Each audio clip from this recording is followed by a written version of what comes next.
বিসমিল্লাহির রহমানির রহিম। অর্থনীতি একাদশ দ্বাদশ দ্বিতীয় অধ্যায় ভোক্তা ও উৎপাদকের আচরণ সম্পর্কে প্রথম ক্লাস। এই ক্লাসে আমরা পড়ব চাহিদা কি, চাহিদা বিধি কি, চাহিদা সূচি ও চাহিদা রেখা কিভাবে অঙ্কন করতে হয়। ঠিক আছে, চাহিদা কি, চাহিদা বিধি কি, চাহিদা সূচি ও রেখা, চাহিদা রেখা আমরা কিভাবে অঙ্কন করব সেই সম্পর্কে এই ক্লাসে আমরা ডিটেলস আলোচনা করব। আচ্ছা, তাহলে আমরা প্রথমে যাই। এখানে কি লেখা আছে? চাহিদা কি, চাহিদা কাকে বলে? কোনো কিছু পাওয়ার আকাঙ্ক্ষা বা ইচ্ছাকে কি বলা হয়? চাহিদা বলে। তাহলে আমরা কিভাবে লিখব? কোনো নির্দিষ্ট সময়ে, কোনো নির্দিষ্ট সময়ে নির্দিষ্ট দামে কোনো দ্রব্য বা সেবা পাওয়ার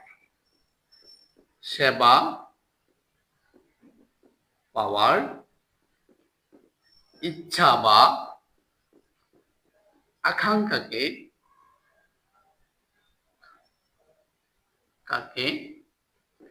চাহিদা বলে। কি বলছি? কোনো নির্দিষ্ট সময়ে নির্দিষ্ট দামে কোনো দ্রব্য বা সেবা পাওয়ার ইচ্ছা বা আকাঙ্ক্ষাকে কি বলা হয়? চাহিদা বলে। শুধু এতটুকু আমরা জানি যে চাহিদা কাকে বলে। কোনো নির্দিষ্ট সময়ে নির্দিষ্ট দামে, কোনো নির্দিষ্ট সময়ে নির্দিষ্ট দামে কোনো দ্রব্য বা সেবা পাওয়ার ইচ্ছা বা আকাঙ্ক্ষাকে কি বলা হয়? চাহিদা বলে। তারপরে আমরা যদি যাই 2 নম্বর, যদি যাই আমরা এখানে কি বলবো? চাহিদা বিধি কি, চাহিদা বিধি কি। ওকে, তাহলে এখানে আমরা যাব, উত্তর লিখি আমরা এটার। আচ্ছা, চাহিদা বিধি লেখার আগে আমি একটা জিনিস বলে দিই। চাহিদার সাথে দামের সম্পর্ক আছে। দামের সাথে কিসের সম্পর্ক? চাহিদার সম্পর্ক আছে। যদি কোনো পণ্যের দাম বৃদ্ধি পায় তাহলে ওই পণ্যের চাহিদা কি পায়? হ্রাস পায়। মানে দাম বাড়লে চাহিদার পরিমাণ কি কমে। ঠিক আছে, আবার যদি দাম কমে যায় তাহলে ওই পণ্যের চাহিদা কি হয়ে যায়? বেড়ে যায়। তার মানে দামের সাথে চাহিদার একটা সম্পর্ক আছে, সেটা হচ্ছে বিপরীতমুখী সম্পর্ক অথবা নেগেটিভ সম্পর্ক। দাম বাড়লে চাহিদা কমে, আর দাম কমলে কি চাহিদা বাড়ে। তো দাম ও চাহিদার এই বিপরীতমুখী সম্পর্ককে কি বলা হয়? চাহিদা বিধি বলে। তাহলে আমরা এখানে কি লিখবো? কোনো দ্রব্যের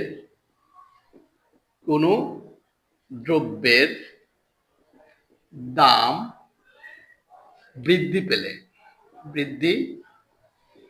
পেলে চাহিদার পরিমাণ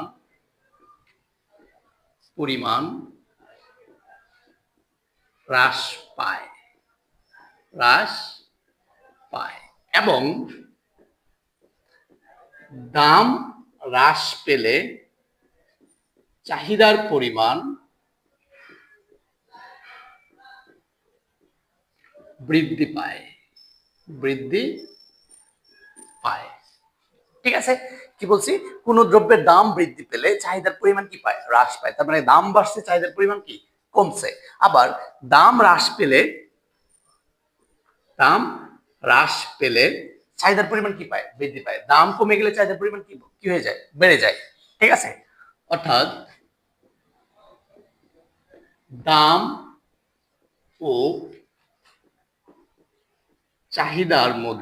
চাহিদার এই বিপরীতমুখী সম্পর্ককে চাহিদা বিধি বলে। দামের সাথে চাহিদার যে একটা বিপরীতমুখী সম্পর্ক, সেই সম্পর্ককে কি বলা হয়? চাহিদা বিধি বলে। তাহলে আমরা যদি বলি চাহিদা বিধি কি? কোন দ্রব্যের দাম বৃদ্ধি পেলে চাহিদার পরিমাণ কি পায়? হ্রাস পায়। এবং দাম হ্রাস পেলে চাহিদার পরিমাণ বৃদ্ধি পায়। অর্থাৎ দাম ও চাহিদার এই বিপরীতমুখী, এই নেগেটিভ সম্পর্ককে কি বলা হয়?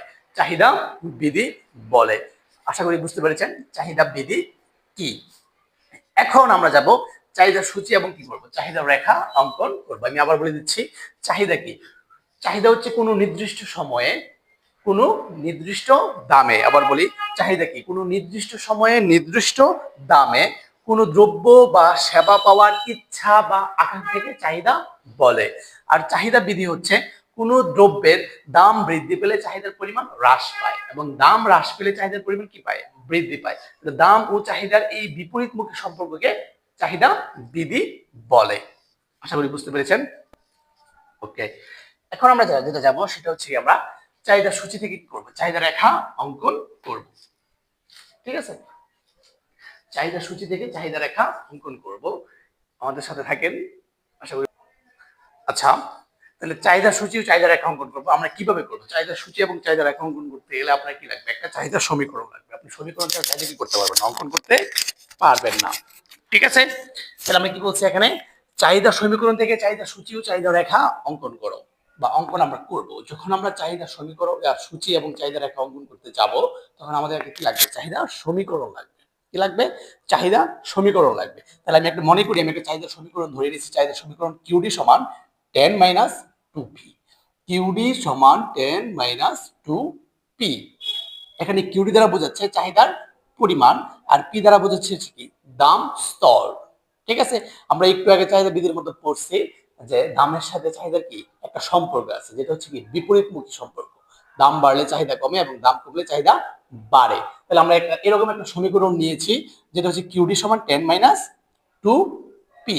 যেহেতু তাদের মধ্যে একটা নেগেটিভ সম্পর্ক, বিপরীতমুখী সম্পর্ক আছে, তাই এখানে আমরা কি দিছি, এখানে মাইনাস। চাহিদা সমীকরণ সবসময় কি হবে? মাইনাস হবে। কারণ এই পি এর সাথে কিউডির মানে দাম স্তরের সাথে চাহিদার একটা সম্পর্ক থাকবে, সেটা হচ্ছে বিপরীতমুখী সম্পর্ক। এই বিপরীতমুখী সম্পর্কের কারণে কি হয়, এখানে মাইনাস হয়। ঠিক আছে, তাহলে আপনারা যে কোনো একটা সমীকরণ নিতে পারেন, অথবা আপনাদের পরীক্ষার মধ্যে দেওয়া থাকবে সমীকরণ। তখন আপনাকে বলবে যে সমীকরণ থেকে চাহিদা সূচি এবং চাহিদা রেখা কি করো, অঙ্কন করো। আশা করি বুঝতে পেরেছেন। আপনাদের পরীক্ষার মধ্যে বা প্রশ্নের মধ্যে দেওয়া থাকবে কি, সমীকরণ দেওয়া থাকবে। এরকম একটা সমীকরণ দেওয়া থাকবে, এই সমীকরণ থেকে আপনাকে বলবে চাহিদা সূচি এবং চাহিদা রেখা কি করো, অঙ্কন করো। আর যদি সমীকরণ না দিয়ে আপনাকে বলে চাহিদা সূচি চাহিদা রেখা অঙ্কন করো, তাহলে আপনারা নিজের মতো একটা কি করবেন, সমীকরণ ধরে নেবেন, যেখানে কিউডি থাকবে, কি থাকবে, পি থাকবে, এবং মাঝখানে অবশ্যই কি থাকবে, একটা মাইনাস থাকবে। ওকে, আচ্ছা, এখানে কিউডি হচ্ছে কি চাহিদার পরিমাণ, পি হচ্ছে কি দাম স্তর। এখানে একটা মান নিচ্ছি 10, এটাকে বলা হয় ধ্রুবক। ঠিক আছে, আর পি 2পি হচ্ছে কি, এটা হচ্ছে কি সহগ আর ধ্রুবক একসাথে আছে। ওকে, এত কিছু জানার দরকার নাই। তাহলে এটা হচ্ছে কি এখানে চাহিদা সমীকরণ।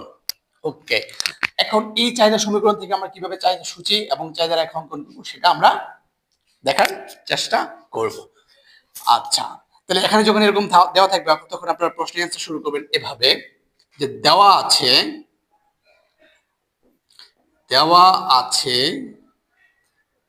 চাহিদা সমীকরণ কিউডি সমান 10 মাইনাস 2পি। ঠিক আছে, যদি পরীক্ষার মধ্যে এরকম দেওয়া থাকে, তাহলে আপনি লিখবেন দেওয়া আছে কিউডি সমান 10 মাইনাস 2পি। তারপরে আপনি কি করবেন, এখানে ধরি পি এর বিভিন্ন মান ধরবেন। পি এর বিভিন্ন মানের কারণে আমি কিউডির মান পাবো। ঠিক আছে, পি এর বিভিন্ন মানের জন্য আমি কি পাবো, কিউডির মান পাবো। মানে দাম স্তরের দামের বিভিন্ন মানের কারণে আমি চাহিদার বিভিন্ন মান পাবো। তাহলে দাম হচ্ছে কি এখানে স্বাধীন চলক, এই পিটা হচ্ছে এখানে কি স্বাধীন চলক, এটার মান আমি ধরতে পারি স্বাধীন চলক। আর কিউডি হচ্ছে কি এখানে অধীন চলক, অধীন চলক। যার মান ইচ্ছা মতো গ্রহণ করা যায় এবং ত্যাগ করা যায় তাকে স্বাধীন চলক বলা হয়। আর যে মান স্বাধীন চলকের উপর নির্ভরশীল তাকে কি বলা হয়, অধীন চলক বলা হয়। তাহলে পি এর মান এখানে স্বাধীন চলক, আর কিউডির মান হচ্ছে কি এখানে অধীন চলক। তাহলে আমরা এখানে পি সমান ধরি পি সমান 1 টাকা হলে, 1 টাকা হলে তখন আমি কিউডির মান বের করব। কিউডি সমান কি লিখবো, এখানে যে সমীকরণ আছে ওই সমীকরণ থেকে আমরা বের করবো। কিউডি সমান 10 মাইনাস 2পি। ওকে, 10 মাইনাস 2, এই পি এর মান আমি কত ধরছি, 1 টাকা, এই জন্য আমি এখানে কি বসাবো, 1 বসাবো। ওকে, তাহলে 10 মাইনাস 2 এর সাথে 1 গুণ করলে কত হবে, 2। 10 মাইনাস 10 থেকে 2 বাদ দিলে কত থাকে এখানে, 8। এই একক, 8 একক। ঠিক আছে, তার মানে পি এর মান যখন 1 টাকা ধরছি, তখন আমি চাহিদার পরিমাণ বা কিউডির মান পেয়েছি কত, 8 একক। আবার পি এর মান কি 2 টাকা ধরবেন, ধরি পি সমান 2 টাকা হলে, 2 টাকা হলে এখন আবার কিউডির মান বের করব।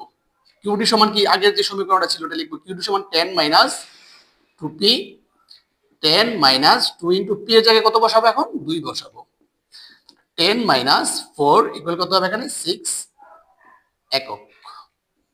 আশা করি বুঝতে পেরেছেন। ওকে, তাহলে এখানে আমি কি করছি, প্রথমে পি এর মান 1 টাকা ধরছি, তখন আমি কিউডির মান পেয়েছি কত 8 একক। আবার পি এর মান যখন 2 টাকা ধরছি তখন কিউডির মান পেয়েছি কত 6 একক। ওকে, আবার ধরি পি সমান 2 টাকা হলে এখন আবার কিউডির মান বের করবো। কিউডি সমান আবার সমীকরণ লিখবো 10 মাইনাস 2p। তাহলে কি লিখবো এখানে 10 মাইনাস 2 ইন্টু কত ধরবো এখন, সরি পি সমান 3 টাকা হলে এখন আবার কত বসাবো 3 বসাবো। 10 মাইনাস 2 ইন্টু কত 3 ইকুয়াল কত হবে 6। 3 এর সাথে 2 গুণ করলে কত হয় 6। তাহলে 10 থেকে 6 বাদ দিলে কত থাকে এখানে 4 একক। আশা করি বুঝতে পেরেছেন। তাহলে প্রথমে পি এর মান ধরছি 1 টাকা, তখন চাহিদার পরিমাণ বেশি কত 8 একক। পি এর মান যখন 1 টাকা ধরছি তখন চাহিদার পরিমাণ বেশি 8 একক। পি এর মান যখন 2 টাকা ধরছি তখন চাহিদার পরিমাণ বেশি 6 একক।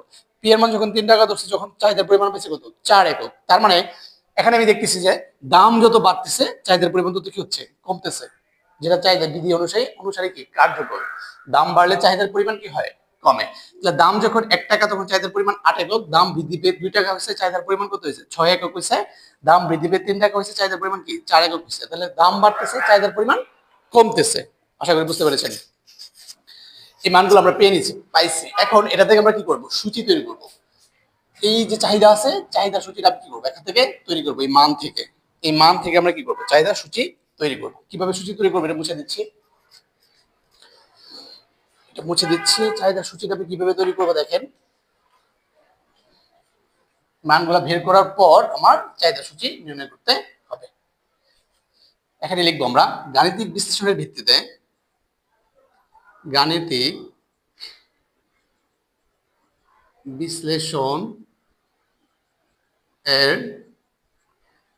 ভিত্তিতে চাহিদা সূচি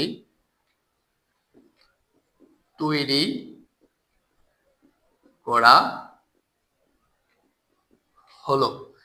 গাণিতিক বিশ্লেষণের ভিত্তিতে চাহিদা সূচি কি করা হলো তৈরি করা হলো।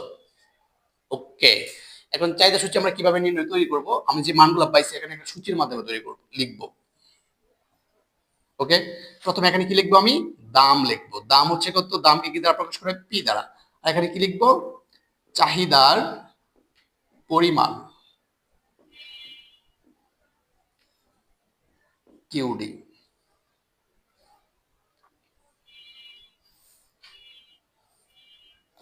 চাহিদার পরিমাণ কি লিখবো আমরা কিউডি। ওকে, দাম প্রথমে কত টাকা ধরছিলাম আমরা ধরে নিচ্ছি, দাম প্রথমে কত ধরছিলাম 1 টাকা। কত টাকা 1 টাকা। তখন চাহিদার পরিমাণ পেয়েছিলাম কত 8 একক। দাম পরে কত ধরছি 2 টাকা, তখন চাহিদার পরিমাণ কত 6 একক। দাম 3 টাকা, তখন চাহিদার পরিমাণ কত 4 একক। এটা আমরা গাণিতিক ভাবে সমীকরণ থেকে মান বের করে নিয়েছি একটু আগে যেটা করলাম। ওকে, তাহলে আমি সূচি পাইছি 1 টাকায় 8 একক, 2 টাকায় 6 একক এবং 3 টাকায় 4 একক।